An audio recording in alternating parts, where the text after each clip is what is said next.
各位网友，大家好，今天是2021年8月9号，星期一，欢迎大家参加王健每日观察直播一的节目。我们今天有两个主题，第一个是阿里巴巴发生性侵丑闻和中国社会，另外一个是灭霸响指，中国医学美容行业风暴再起又开始，灭霸响指又响起来了我们先说第一个阿里巴巴，8月8号凌晨，中国全网爆发这个热搜那么阿里巴巴华北地区的管理人员涉嫌在一次商家饭局之后侵犯他的女下属。那没有等到这个警方公布调查结果，阿里率先对涉嫌这个性侵员工做出人事处理。那么8月9号凌晨，阿里巴巴董事会主席兼 CEO 张勇在阿里的内网公布阶段性内部调查结果和处理决定。陶先达华北区商家运营组组长王成文被辞退，永不录用整个阿里系永不录用。然后同城零售事业群总裁李永和以及人事徐坤引咎辞职，阿里巴巴首席人力资源官童文红记过处分。那么阿里做这个决定，距离这个女性员工的这个涉及事件的女员工报警已经过去了13天那么距离这个引发这个舆论关注1天半，所以舆论关注最重要，报警都不管那么阿里巴巴对这个事件进行了一个大事化小的描述显然，针对阿里女员工被性侵的事件，阿里的最高决定，他们最高层的这个决定和他的对这件事情的描述反映了什么？反映了阿里的企业文化特征也反映了这件事情的背景，就是为什么会出这种事情，跟阿里的这个描述是有关系的。那么涉事被侵犯的女员工，阿里的女员工她在一个非8000字的这个内部文稿当中是这么说的这我大体上梳理一下这件事情来龙去脉。7月27号该女员工和直属上级就是这个叫王成文王成文去济南出差会后和客户吃饭局，这个女员工就被灌酒完了以后就神志不清，那在酒桌上被这个客户猥亵，酒醉之后呢，完全酒醉之后失去知觉。那么监控显示，这个王成文先后4次单独进入了他自己的酒店的房间4次，然后这个7月28号他们回来之后，这个女员工报警，警方调取这个监控之后，当天传讯了这个王成文然后阿里处理这件事情的态度从8月2号从济南回到杭州之后，这个女员工多次找她的业务线然后事业群的负责人，就刚才那个被处分的这个事业群的负责人等等，包括他们的人力资源管理去沟通，要求公司处理阿里一直就没有理会那么这个王成文一直在正常工作。到了8月6号，这个女员工就试图在公司群里曝光这件事情，但是消息被撤回，然后她被这个踢出群聊。8月7号，这个阿里的女员工被性侵的这件事情，在这个外界就传出来就冲上了这个社交平台的热搜。8月8号，这个阿里的 CEO 张勇在阿里的内网上说像这个因为各级主管的冷漠和没有及时处理道歉那么到了8月9号就公布了这个处理的结果内部处理的结果。阿里集团大约6000名员工自发起了一个勇敢牛员工帮助小组发出内部倡议，督促阿里官方调查和处理强奸一事。支持受害者，开除施暴者，彻底改革阿里的团建、销售等文化中侮辱女性的方面建立反性侵等机制。阿里的官方描述是怎样描述？就阿里在处理这几个人的时候，他是这么说：他说，嫌疑人王某承认与涉事女员工在酒醉状态下有过度亲密行为，严重违反公司规定。既然是亲密行为，怎么会严重违反公司规定？所以显然他是，我刚才讲，阿里的对这件事情的描述就是大事化小。这为什么会发生，跟这个描述是有关系的。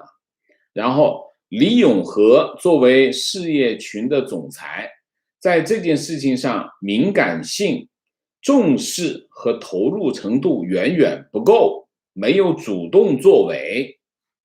这是什么这个描述如果他仅仅是没有主动作为，他为什么要撤职呢？这个很奇怪啊。然后徐坤也没有起到事业群 HRG 关键决策作用，为此应当承担领导责任。然后他还这么说，他说在整个大家要知道这件事情发生，张勇在处理这件事情到这个距离这个女员工报警已经发生了多长时间？13天。它发生的不仅仅是说亲密行为，它不是亲密行为，这性侵行为，这根本是发生了一个刑事案件。他说，在整个事件处理过程当中 ，HR 团队对人的关注、关怀不够，这是关怀不够同时缺乏应急响应体系和存在严重的判断失误，在涉嫌违法的情况下，未能第一时间将当事人停职。这显然，这个阿里对这件事情的描述显然不符合事实的真相那么济南华联超市就是他们的那个客户8月9号就同一天发布公告，华联超市员工张国7月27号在参加合作单位安排的商务宴请活动中，因不当行为产生极坏影响，损害公司形象，根据超市公司制度规定，决定予以辞退。该员工是否犯有违反法律行为，有待警方调查确定。然后这个阿里就内部公布要从3个方面进行反思和行动。一是开展包括性骚扰在内的员工权益保护的培训和调查，开通专门的举报通道。第二，对性骚扰零容忍，由外部专家和员工代表共同制定反性骚扰行为准则。第三，反对丑陋的陪酒文化，不分性别，阿里巴巴无条件支持员工拒绝陪酒。然后涉事的这个同城零售事业群是去年以来阿里巴巴应对美团竞争的重点投资的业务今年7月份，这个阿里进行这个架构调整，李永和被任命为本地生活事业群的总裁，同时还继续负责同城零售事业群，叫淘鲜达和本地生活新零售业务。这意味着这2块业务都会和饿了么继续整合。那么今年第2季度，本地生活版录得营收87亿，同比增长 23%。李永和是2018年6月加入阿里巴巴集团。那么在此之前，他去到阿里巴巴之后，只任这个天猫的这个超市事业群的总裁。在此之前，他在哪里？在京东商城仓储部的负责人。他和这个盒马先生的这个创始人侯毅是京东的同事大概是这样他引咎辞职，包括他在阿里巴巴所有的职务，等于就是阿里巴巴把他给替了。那么由于业务的增长和收购并表，他收购了以后，他并到它里面去如果你超过我印象中60%，股权你可以并表。那么阿里巴巴在2001年的财政年度，它的员工总数由11.7万增加到25万啊，这个规模非常的大。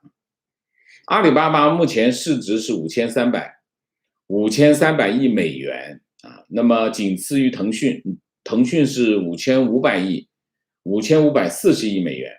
那么当然，这两家企业都是中国绝顶的顶级企业啊，无论是在市值还是在经营规模，都是在全世界也属于顶级企业，绝对是个顶级企业。但是中国的顶级企业都不能走出国门啊，这个跟美国跟其他西方国家的顶级企业不一样。西方国家的顶级企业它一定是全球性跨国企业，但是中国的顶级企业它只会在国内经营。那为什么？原因是什么？原因是因为这些企业，中国的企业，它的公司治理水平还距离这个跨国企业有非常大的距离啊，只能窝里横啊，不能够，而且不能够开放市场啊，就是说关起门来窝里横啊，得关起门来。阿里巴巴1999年成立，马云带领他的18罗汉，建立了全中国最大的这个零售平台。这个马云为阿里巴巴制定的价值观叫六脉神剑，一句话概括就叫一群有情有义的人啊，在一起做一件有价值有意义的事情啊。那么到了今年，这个阿里巴巴不断的发生事情啊。那么之前是蒋凡淘宝啊，淘宝的总裁蒋凡桃色事件，蒋凡，然后到了一个阿里 P8 包养事件。那么阿里巴巴的丑闻终于达到了它的顶峰，就是8月8号全网热搜啊，就是阿里巴巴这个性侵事件发生。但这件事情其实最可怕的并不是事件本身啊，最可怕的是事件，就是说阿里巴巴发生了一个女同事被性侵的事件，她从一开始就层层上报啊，从她 BU 的领导九荣到 HR 就是人事负责人月儿啊，到淘鲜达的这个负责人叫阿甘，甚至到这个 BG 啊，在层面的这个老顶和叮咚，没有一个人站出来，没有一个，他找了这么多的领导，没有一个人站出来为这个女同事争取一个公道，哪怕讲一句话都没有啊，都是在包庇这个王成文啊，这是有情有义嘛？对，可能对他来说是，但是对女同事就不是，明显是一群冷漠的人。那么从去年的10月24号，马云在这个外滩金融峰会说了一番话之后，这个阿里巴巴包括这个蚂蚁集团都遇到麻烦啊。那么阿里的股价从高位啊就开始往下跌，跌了多少？40%，市值蒸发了2万亿。马云呢崇尚这个金庸啊，金庸是我以前老板。那么阿里文化有一个叫这个花名文化，就是取一个你入职啊，第一件事情给自己取个花名。马云自己的花名叫风清扬，这是《笑傲江湖》里面的一个人物啊。这个花名文化看上去小清新啊，这个很多各种什么阿甘啊，这个各种花名。其实这个花名文化的特征是什么？本质是什么？花名文化的本质就是江湖文化。江湖文化的核心特征是什么？你想一下，我在外面叫一个名字，我跑到这个里面来，我叫另外一个名字。名字是什么？名字就是属性。你给自己定一个新的属性，和这个环境相匹配的属性。花名文化它反映的特征是什么？自己定自己的规矩。江湖是什么？江湖就是次文化，或者叫黑社会。中国人给它一个好听的名字，叫江湖。其实江湖就是次文化，或者是叫黑社会，就是政权以外的一个政权，就是政权覆盖不到的地方，叫什么？叫黑社会啊。习近平强调党内政治规矩，其实也是什么？就是江湖文化。江湖文化的特征就是黑社会，黑社会就是我自己，我这一群人在我的势力范围之内，我自己定规矩。这个规矩跟外面的规矩不一样，外面是什么？公共秩序，跟自己制定一个公共秩序，这就是阿里的文化。你看这个花名你就知道，阿里的文化是什么？阿里的文化就是江湖文化。江湖文化的特征是什么？黑社会。这跟共产党是一脉相承，一样的一样的啊。那么你想，这就是中国顶级企业的文化和它的治理水平。一个国家的竞争力取决于什么？一个国家的竞争力取决于很多因素包括国家战略，包括资源优势，包括地缘政治的关系，很多。但是一个国家的核心的竞争力取决于什么？取决于公司治理水平。为什么？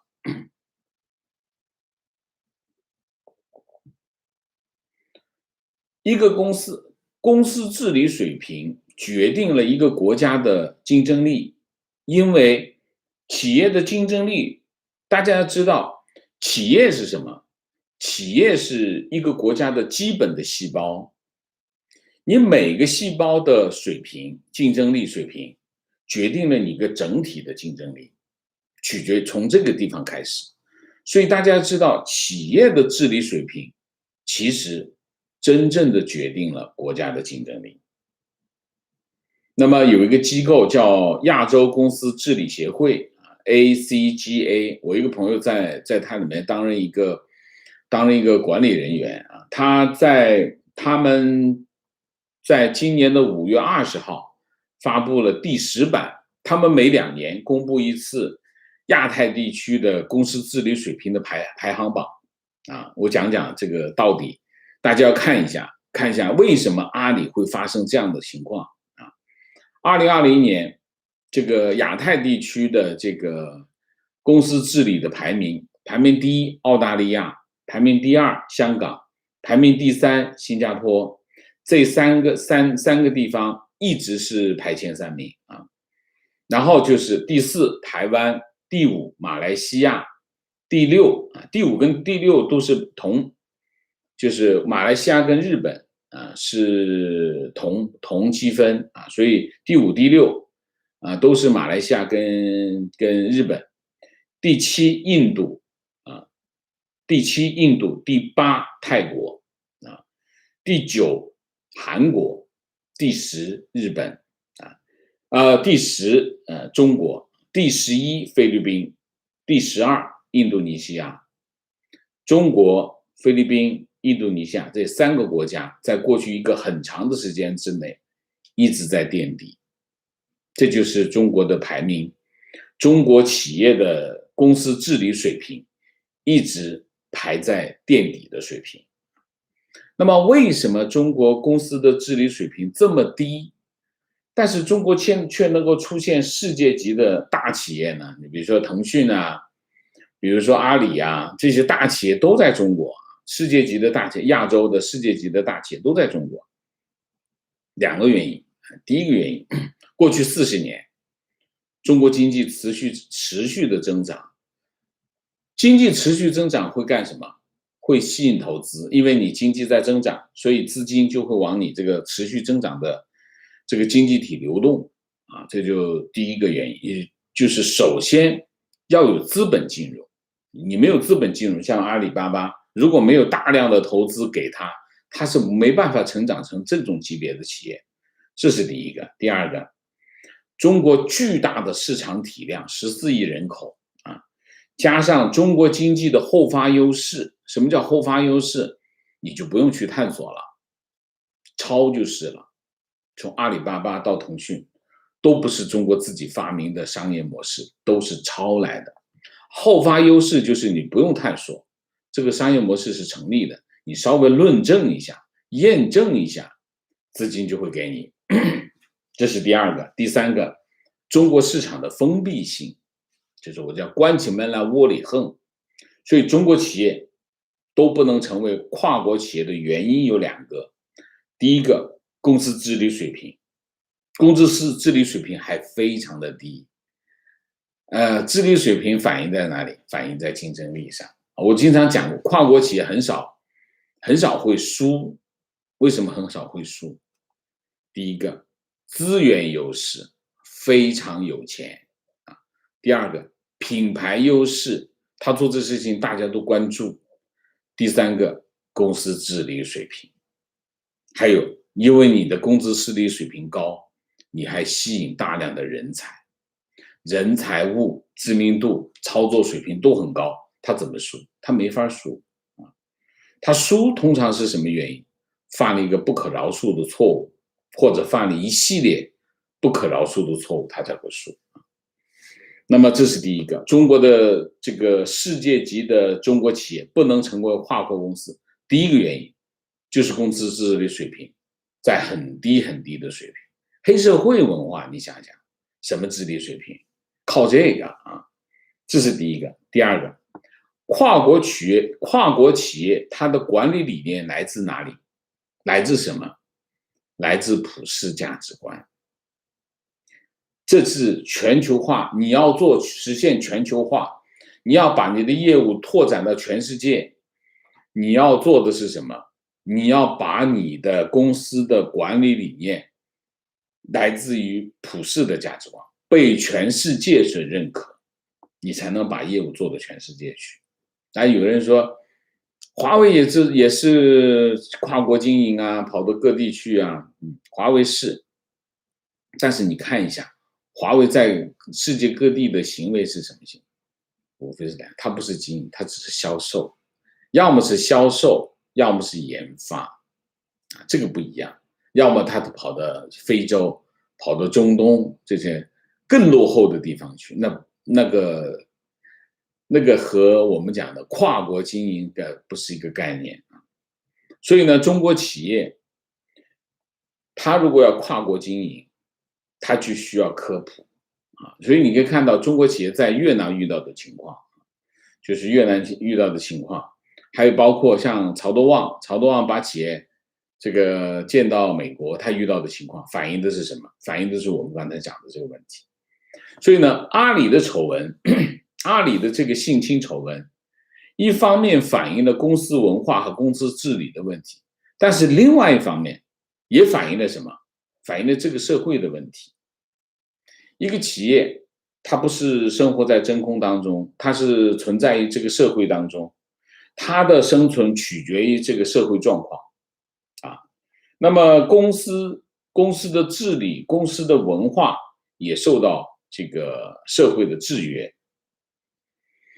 我们最新看到的一个新闻是什么？纽约州州长科莫啊，科莫被11个女性举报说他性骚扰，然后呢，这个纽约州的总检察长就去调查，调查呢最新的报告出来，说什么？说科莫的确实施了性骚扰，然后这是一个犯罪，这是总检察长的这个报告啊。然后这个美国总统拜登说科莫应该辞职，这是什么？这就是一个社会制度，或者是社会运作机制，或者社会伦理制度对机构内部发生问题的一个纠正。这件事，当然这件事情首先发生在纽约州政府内部啊，纽约州政府内部的事情，社会都能干预得到。那当然，你如果是发生在苹果，发生在这个谷歌内部，如果发生这种事情，一样这个社会可以介入啊，也能纠正它的内部的情况。所以你看到，你在跨国公司工作，你在里面的行为不仅受到这个企业内部规则的限制制约，你当然也要受到这个社会社会制度和社会伦理道德的制约。这就是你任何违反了法律、违背了道德、违背了社会规范，你都会遇到麻烦，你都会被纠正。这就是一个正常的国家应该发生的情况。但这件事情在中国不会发生，中国正好相反中国正好相反。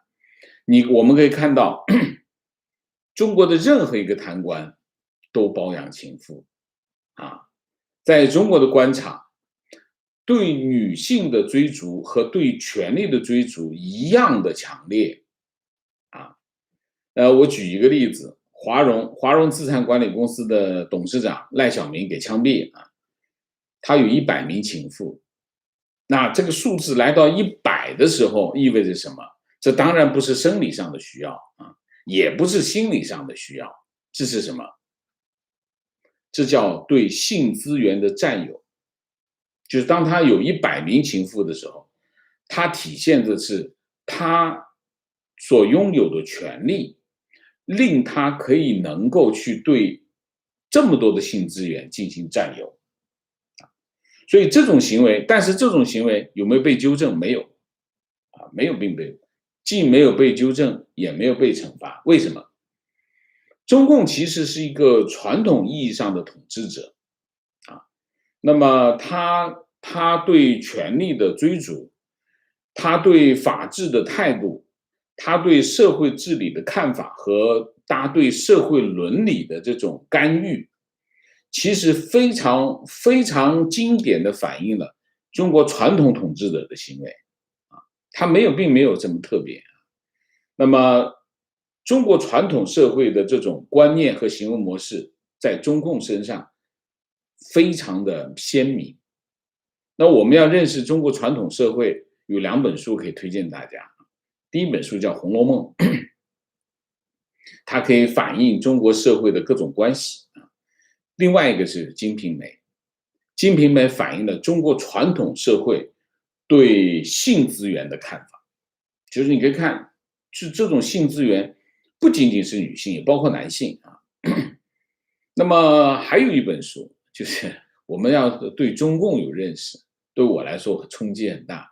这本书是谁的书？叫李志绥写的一本书。李志绥是谁？毛泽东的私人医生，所以他那本书的名字叫《毛泽东私人医生回忆录》。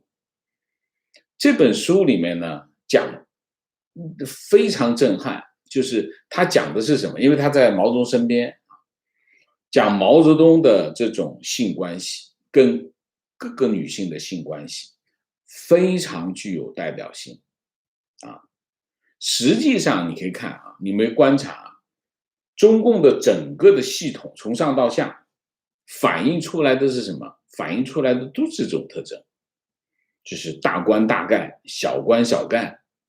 到了企业其实是一样，根据权力来分配性资源那么把女同事当作性资源，不同级别的管理人员享有不同的性权利，用这些性资源进行业务推广。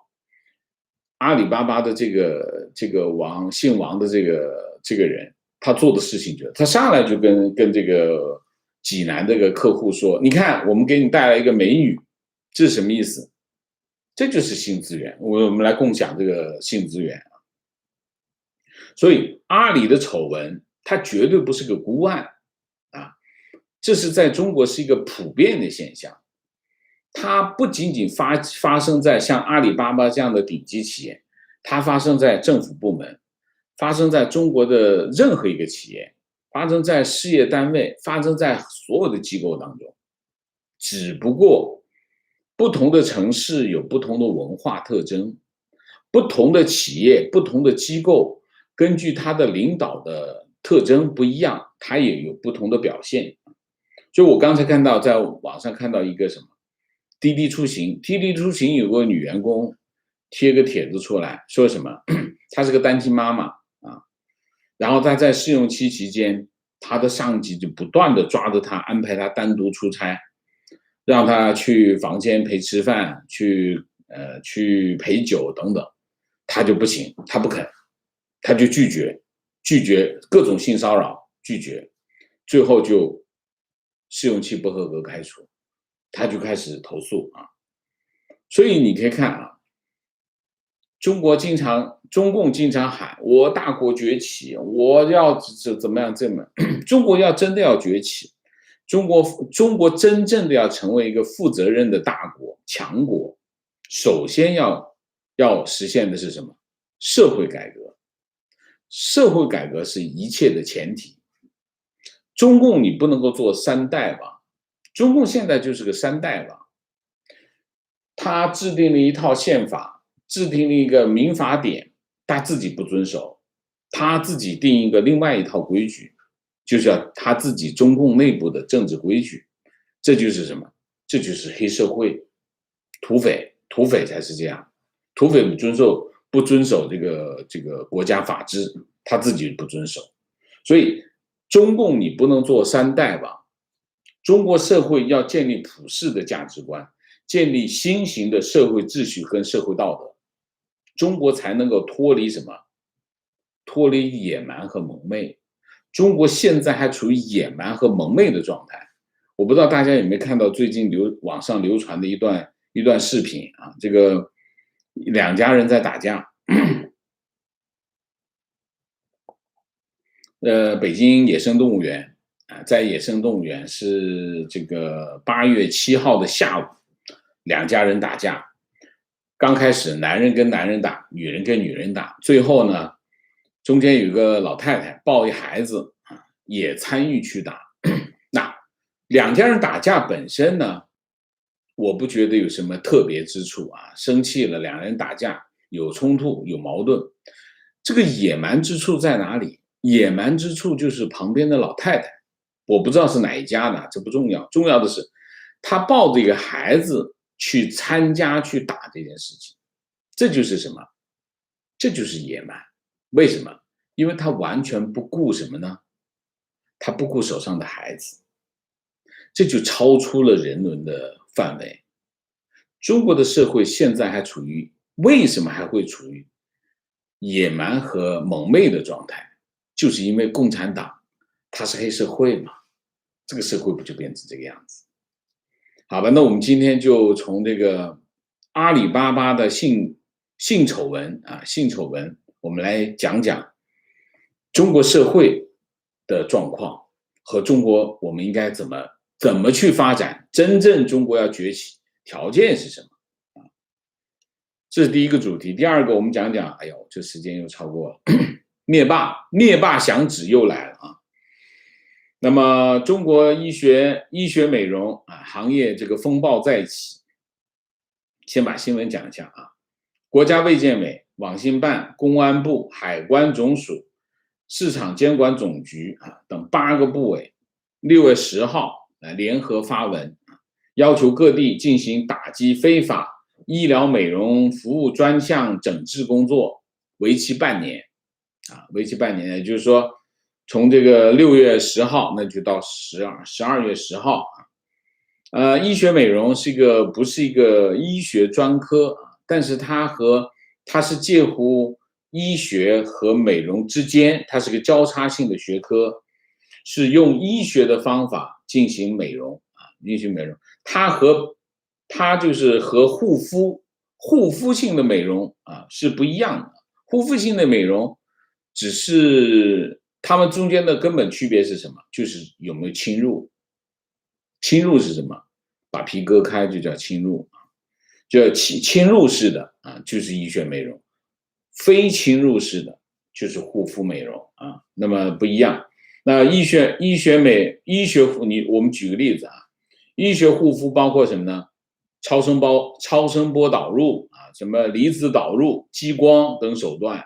这跟我们查护肤品是不一样。那么传统上来说，医学美容分为整容美容、整形美容和皮肤美容啊，这两大块。那么整形美容就涉及侵入式的疗程，包括削骨啊、隆胸啊、抽脂啊、拉皮啊，它一定需要麻醉，一定需要进这个手术室。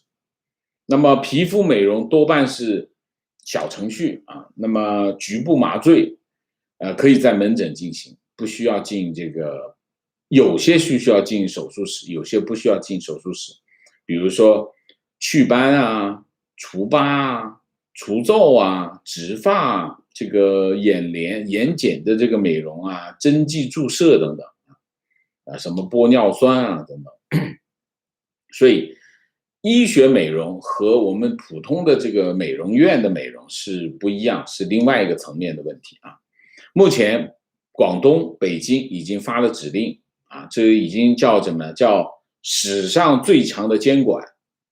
那么，这个打击行动的任务包括什么呢？打击非法展开医疗美容相关活动的行为，打击非法制售药品、医疗器械的行为。严禁发布虚假医疗广告和服务信息，然后呢，各地随后公布这个专项活动。广东省严肃查处利用宾馆、酒店、会所居民楼开展违法开展这个医疗美容的行为。然后北京就是这次是严查以次充好，使用不符合国家规定的药品、医疗器械和消毒器械。那么消息公布在那医美股全面下跌医美呢，其实在中国是一个非常大的蛋糕有多大？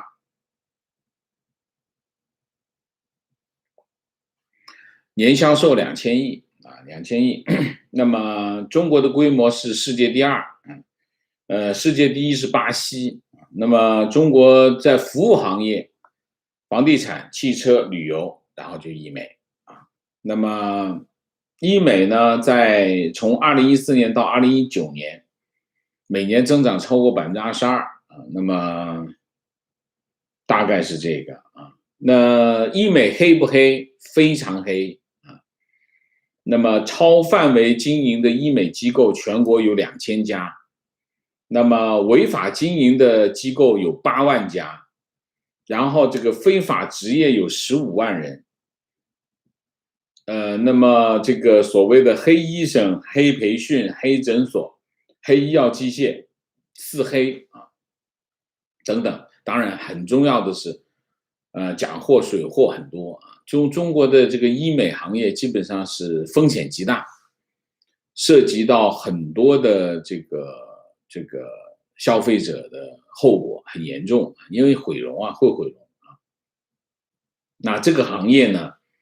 毛利率非常惊人，70%到90%的毛利，这怎么卖白粉还要挣钱？但是为什么会这样？2点，第一个门槛高门槛非常的高，你拿不到牌照，就不让你拿到牌照。那涉及的很多的问题，这个行业呢就有很多的问题，比如说监管规则然后本身的监管不到位等等。总之出现了一大堆的问题，那现在就开始在这个领域下手了，我就不展开说了，因为时间已经过了，好吧？好，那我们今天的主题就讲那么多，我们下面进入互动进入互动之前，温馨提示，请大家点赞，请新来的网友订阅，请大家加入我们的会员，支持我们做更好的节目。那么进入互动之后，请大家不要聊天，4个情况、问题、观点、情绪。我留了一个问题我没讲，就是为什么我们讲它是响指我们等一下我们在讨论的过程当中，我们来谈谈这个问题，好吧？好，明谢 Paul 亮，谢谢自由雕塑公园 CA， 谢谢老罗王，谢谢 Victor Han， 谢谢Takayama Lin， 谢谢高喷仔，谢谢我这里提醒一下，还再推广一下Patreon Patreon 有2个好处第一个好处是不用看广告，还有一个好处就是国内的网友在加入我们的会员过程当中，支付有困难，因为他又要对地区，又要对什么这个信用卡，那么但是在 Patreon 呢，支付这一块呢就比较方便，所以可以不看广告，然后支付又比较方便。当然还有一个就是我们有一个音频的这个产品，就是不用翻墙，直接就可以音频听我们的节目，但是不能看啊。所以呢，我在这里推广一下我们的 Patreon 账号，Patreon 账号在视频的下方都有啊。好，观点。阿里巴巴的性侵案是中国社会文化长期以来视女性为性玩物，以权势和金钱优势利用女性为性工具，服务政治商业目的，丑陋社会文化的体现。中国社会的层层面面，仕途的升迁、商机的获得、各种利益交换的达成，都离不开以金钱、酒肉和女性为诱惑的你来我往。这绝非阿里巴巴的个案，非常正确。同意啊。情况，堂哥是阿里巴巴工作，阿里的内部上司性侵下属很正常，很常见。刚入职的大学生破冰活动中被强灌强暴很常见，也是一个企业文化的缩影啊。情况，阿里很早以前就有所谓的破冰文化，在员工初入职时，集会做游戏，讲黄段子，互相打探隐私。阿里曾经辟谣，但我在阿里工作过的朋友都证实这一点。就像吸烟和吸毒有时只隔一层纸一样，性侵在阿里这样的企业绝不少见。这次终于发酵。破冰文化包括阿里，包括腾讯都有啊，这是非常丑陋的一种文化啊。其实呢，你可以看啊。就是不仅仅是阿里跟腾讯，很多的顶级企业，他们在团建的过程当中，都在推崇这种文化。这种文化的目的是什么？这种文化的目的只有一个目的，让大家变成什么？变成一个没有道德约束的人。当你放下了道德约束的时候，你什么事情都可以做。一个企业，当这个企业需要员工去什么都可以做的时候，他就要准备干坏事了啊！提问，请问王老师，阿里这种破冰文化和土共执政初期安排年轻女性陪高层跳舞有什么本质区别？我不知道。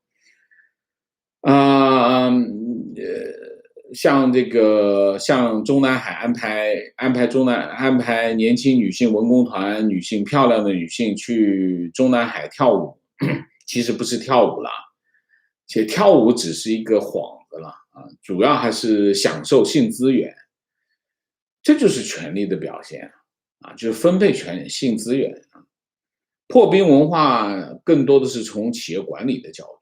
企业管理的角度就是说，让所有的人在这个企业当中都不把自己当人看。那你想想看，破冰文化的本质就是不要把自己当人看，看待对方也不能当人看，看待自己，首先自己不能把自己当人看，因为当你把这种耻辱性的东西都已经放下的时候，这就已经是牲口了嘛，啊，这是本质。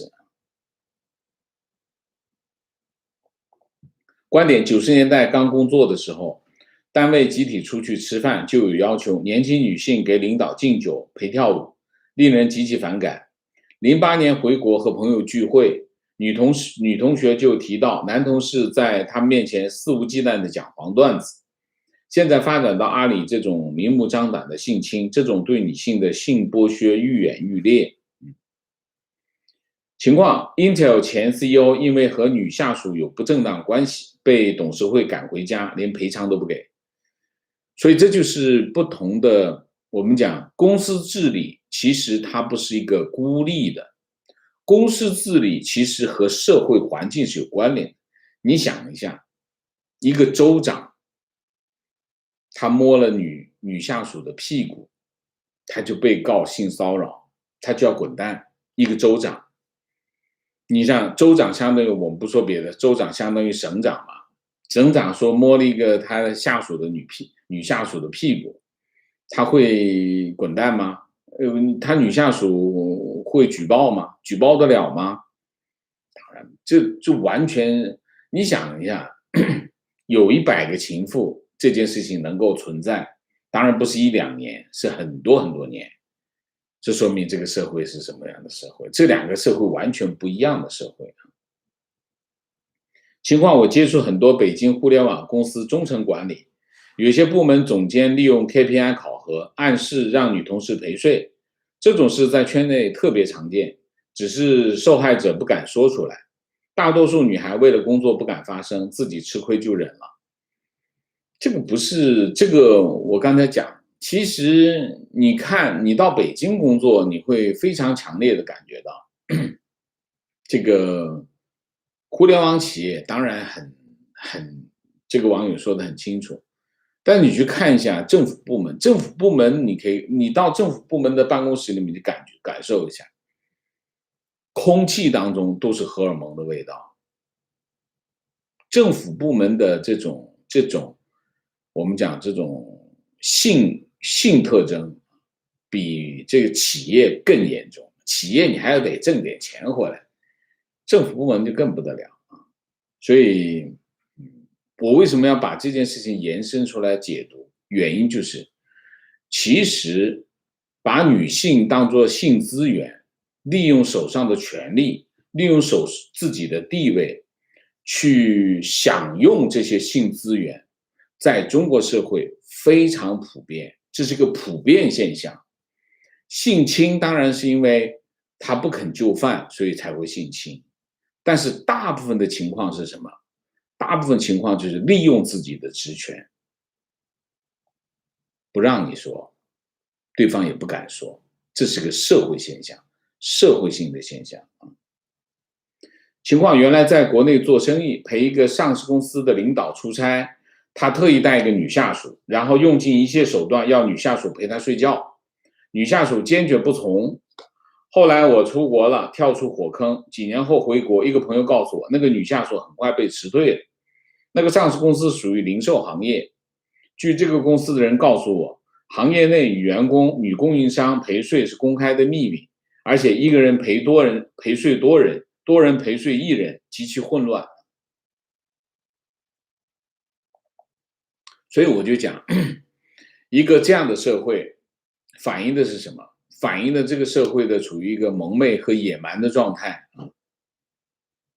情况1988年，我分配到工商银行，4年后4年工作被骚扰3次，严词拒绝，最后无奈出走。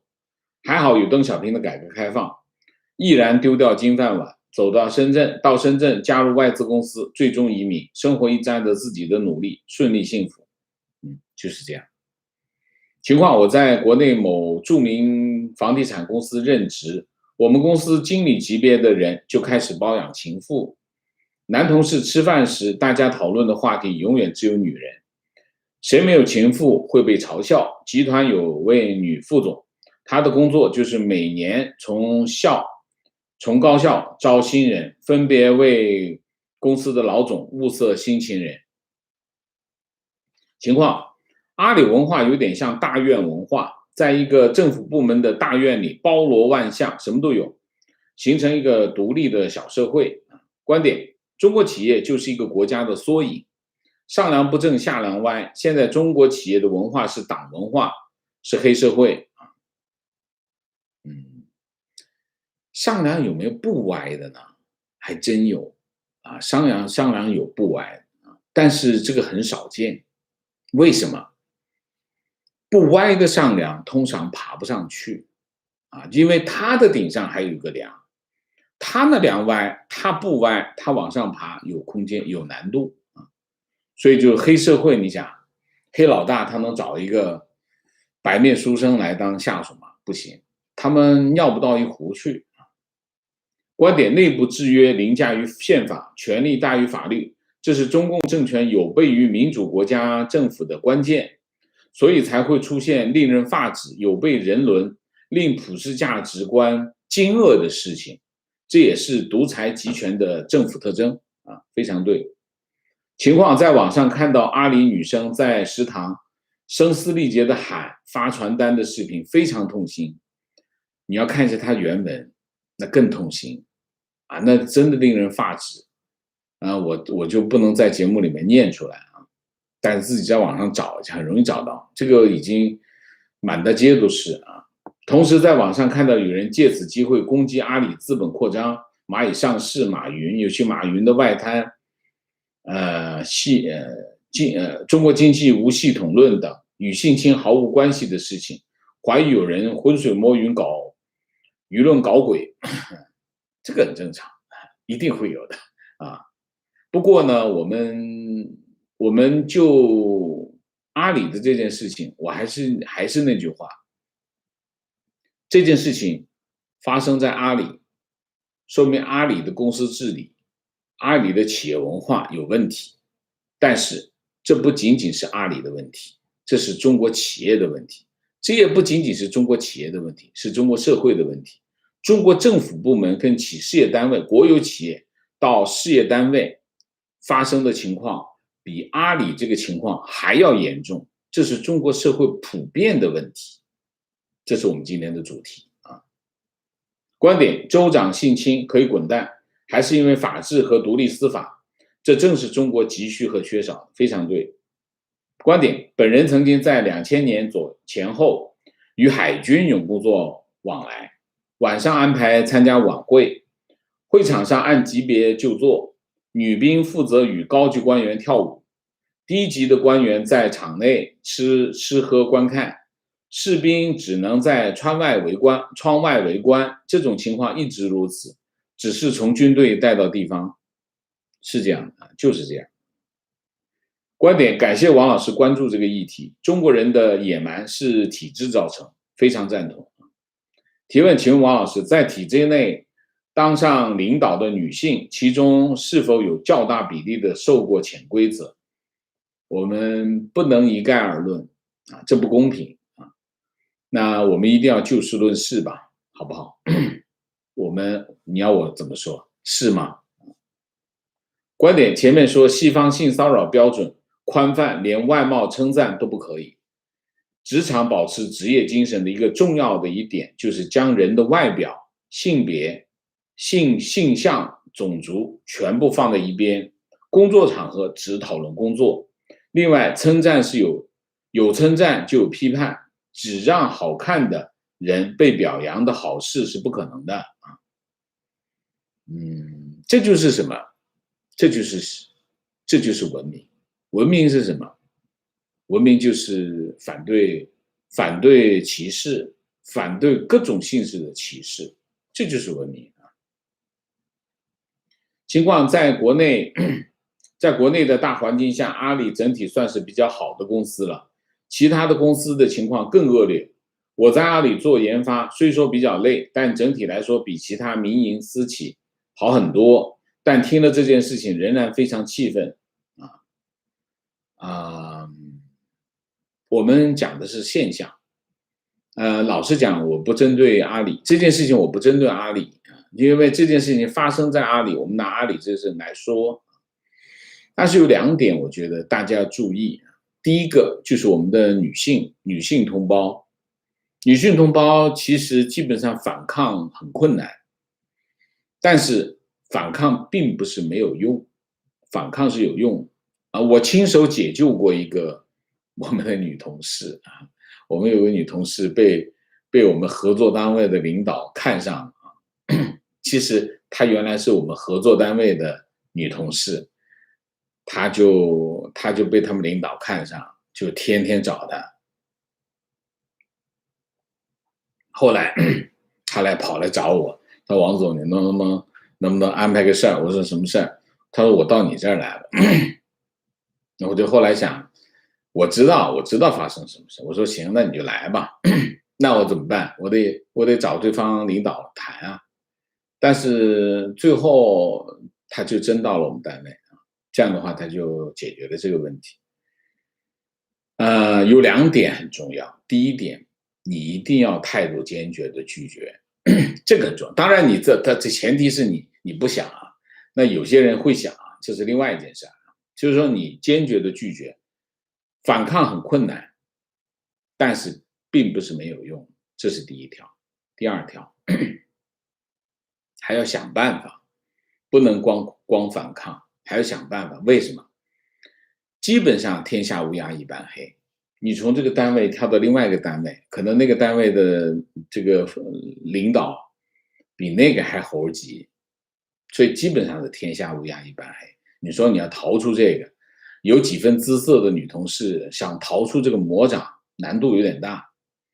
那就是你一个态度要坚决，第二个你得想办法想办法。所以只能是这么说了因为我实在是看的太多了。我为什么今天要讲这个题目的原因就是真的很严重真的很严重。你离高层越高，你会看到情况越严重为什么？你看早年的时候，像什么共用情人的那个女性是什么？通常是30-40岁的女性，在北京的官场吃得特别开。为什么？放得开放得开就能办事，能办事就能够成事，能成事就跑得出来。你看很多这种案例，上网搜一下，我就不具体的说所以这件事情情况是非常的严重，不是一般的严重。我为什么讲到把它上升到什么公司治理，上升到整个社会的道德伦理的层面，包括这个我们讲中共的这种特征，这都是一脉相承，它是有关联的，全部都是有关联的，它不是无缘无故这样。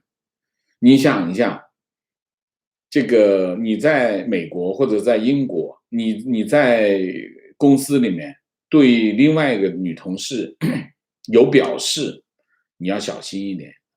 如果你这种表示超出了他能接受的范围，你可能遇到很大的麻烦。这是什么？这就是社会文明。为什么？每个人不被侵犯，这是社会文明的特征那中国社会是什么？中国社会就利用自己的优势，做你能做的所有的坏事，这就是野蛮。利用你的优势，做你能做的所有的坏事，这就是野蛮。我为什么讲中国社会现在是个野蛮社会？道理就在这里，这就在野蛮。观点在中国各类新闻报道当中，常常看到美女这个、美女那个，什么美女学霸、美女警察，这本身就是对女性的歧视和偏见。然而，这种现象被社会广泛接受，就是这样，那就多了去你招聘，你看一下，身高、体重、年龄，这都是歧视。王老师你好，我是马来西亚人。我国近来的新闻就是中学老师开强奸玩笑，在课堂上教导学生说要强奸就强奸成年人，被一个女学生录下视频发上网举报老师。但是现在女学生不止被校方说是撒旦的孩子，还被开强奸玩笑的老师提告，诽谤索偿100万。我们马来西亚这里是有族相互保护，一样恶心。这当然非常恶心，这也是野蛮。情况有个教授朋友去中国参加学术会议，接待他的研究生学生在谈话中告诉他，平时需要去他的导师家打扫卫生。朋友回来跟我咂咂称奇，说上下级的权势地位失衡至此。打扫卫生算好的打扫卫生算好的。情况我一直在私企上班，11年的工作经验，设计师技术也基本到位了，但是找不到合适的工作，连私企的关系网都复杂到让人无语，也不可能给没关系的人好待遇。即使像我这样埋头苦干的硬实力的技术人员也被排挤，目前还是失业状态。其他没本事的人有多可怜你就懂的，非常对。观点：医美行业确实太乱，一开始不规范管理，等到不可收拾了，一棍子打死。中共几乎没有什么社会管理能力，非常对。观点：对最近各个行业的整治，我是这么看：顶层设计来自习的意识形态和认知水平，把一切抓在党的手里属意识形态，是根本动力。如何正确的看待竞争和规范发展，属于认知问题。到了下面执行层面，大家一面拍马屁，一哄而上，用习最喜欢的运动方式；另外一方面，趁机争权夺利，捞好处，何乐不为？旁边的吃瓜群众、利益无关者拍手称快。一方面他们很多人相信党的出发点是好的，另外一方面又满足了内心无法说出的黑暗一面，这个非常到位，很有水平，大家可以温习一下。观点最近一直有网友在猜测习近平灭霸行为的动机，但我现在掌握的信息还不够，不足以判断他为何这么做，不如把精力放在观察和分析上。随着时间的推移，他背后的意图会慢慢显现，很棒，这就是我想说的啊。因为为什么？老实讲，我真的不了解啊，我也没想明白，就是习近平这么干。这个打孩子打成这样，你打孩子教他那是回事，你拿刀子剁，那不叫教他，那是准备吃肉啊，这个我不理解。杀鸡取卵是个非常不理智、不明智的行为。提问，请问王老师如何鉴别反共和打着反共旗号反习？我对反共没兴趣。我对反习也没兴趣，我真的没有把精力放在这些事情上面啊。我们要做的是什么？我们要做的是辨别是非黑白。我的任务是告诉大家哪件事情是对的，哪件事情是错的。他反不反共跟我真的没关系啊。提问，请问王老师，最近中国政府频繁打压市场经济中的非官方主体，在这样的背景下，年轻人只剩下进入体制这个好出路吗？也不一定，不一定。为什么？好出路，那很简单，很简单的道理。北大清华每年那么多毕业生啊，不是每个人都有好的前程啊。那么，师傅领进门，修行靠个人。每个，当然我们找一个大环境不错的地方在那儿待着，大概率会有一个好的安排，这个可以理解。但是也不是说好的环境之下可能就你饿死，所以我们没办法去讨论大环境之下我们该采取什么样的策略更合理，因为每个人的情况不一样。我就会干这个，你让我跑到那儿去当小白鼠，我肯定不干。那么你的性格、你的背景、你的条件都不同，你做一个什么样的选择是通用的？没有。所以在这个问题上，经常有人问我，有个这样的大政策，我们普通老百姓该怎么办？老实讲，跟你真心关系不大。但是你知道这件事情发生了，你做很多决定的时候，你多一个判断的条件，这你就比别人强很多，行吗？没有因果关系，也没有天上掉下来的绝招。请问王老师，原卫生部长高强驳斥张文宏与病毒共存的言论，而且有人带头攻击张医生，是因为动摇了一尊亲自部署、亲自指抗疫的成果吗？你这样问问题，我就答不了你。为什么？因为我无法猜测啊。而且高强的那段话，第一，他也不是卫生部长。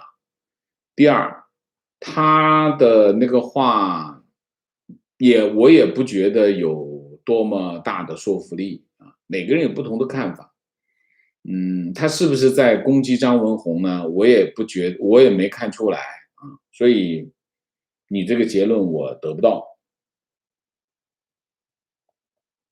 情绪看了上期上海小学生取消期末英语考试，觉得王老师角度精准，剖析深度相当专业，虽然内心害怕，但听了王老师的分析之后，看清了形势，不盲目恐慌，继而把王老师文革视频匹配看完，纵观前后，看清了共产党。好的，谢谢。情况：上海公布督学资格名单189人，腾讯会议等线上软件抓取关键词抽查是否违规补课。社区开始招聘人员，专门检查规律往来住宅区的学龄孩子，登记登门检查，线上线下双双堵死，灭霸响指一大。看见没有？他是有办法的，他真要干这事儿，他真有办法啊！提问：近期读了一篇华尔街著名投行对于近期互联网与教育行业整治的长篇分析。该投行分析师提到，近期的整治主要是以再平衡、社会公平为主，对这些行业进行限制，并且并非所谓的国进民退。请问王老师，如何看待这些投行分析师的分析？我看了那个叫什么名字桥水的老大创始人写了一篇类似你说的这个话，类似你的这个观点。显然这是洗地来洗地，这是有巨大的利益关联者出来帮中共洗地，为了解决投资者的问题。投资者现在在放弃中国资产投资者在放弃这个中国资产，然后这个华尔街就有人跑出来，当然有的是因为去拍这个中共的马屁要在中国发展，比如说桥水的这个老板跑出来专门写文章讲你这个话，我不知道你说的是不是这篇文章。那么他肯定就是拍中共的马屁他准备在中国大展拳脚，这是一个。另外还有一些投资机构手上握着一堆中国资产，他当然要出来洗个地，否则的话他手上的资产砸自己手里怎么办？所以都有，但是没有，我认为没有用，因为为什么？整个市场已经转过来了，这就像当初的这个跨国公司一开董事会，底下人就会问你们有没有 Chinese plan？ 你要是没有 Chinese plan， 股价就跌，为什么？那个时候投资中国是什么？是潮流。所有的跨国公司开董事会，他都会拿出一个 Chinese plan 来，告诉大家我怎么投资中国市场。我要么去开拓中国市场，我要么把我的产业链放到中国市场。为什么中国会在过去40年一下子变成全球经济第二大经济体？为什么会变成这个叫什么世界工厂？因为这个潮流就形成，当这个潮流形成，资金、技术、人才全往那边跑，产业链全往那边跑。那现在的情况是什么？现在就开始往外逃，都在往外逃。你不用看别的，你看日本企业逃得最快，逃得最彻底。这就是什么？新的潮流已经形成了。所以有人在写这种文章有没有用呢？我觉得是没什么用，因为形成一个潮流，你10年8年改不过来。情况之前听老师的节目讲中国教育，清华北大的内幕，没想到这件事情发生在我女儿身上。1个月前高考公布分数，女儿的名单被教育局公布，北大录取，抖音和官网都在宣传。半个月前突然又说她差3分，被武汉重点大学录取，这样明摆着打脸可怜的娃。中国的老百姓只能哑巴吃黄连，有苦难言。中间肯定有一些你不知道的事儿真的中间肯定有你不知道的事儿。情绪跟着王老师1年，深刻了解中国社会道德已经破败不堪，我们能做的尽量保持自己的道德不被扭曲，非常对。做正确的事情是我们每个中国人都需要随时提醒自己的，这个保持这种意识情况阿里不清楚，我曾经在华为的国代公司工作过，主要负责市场工作，接触过很多华为终端业务的大小领导，一个比一个色。喝完酒以后对女性讲黄段子上下其手根本就不是新闻。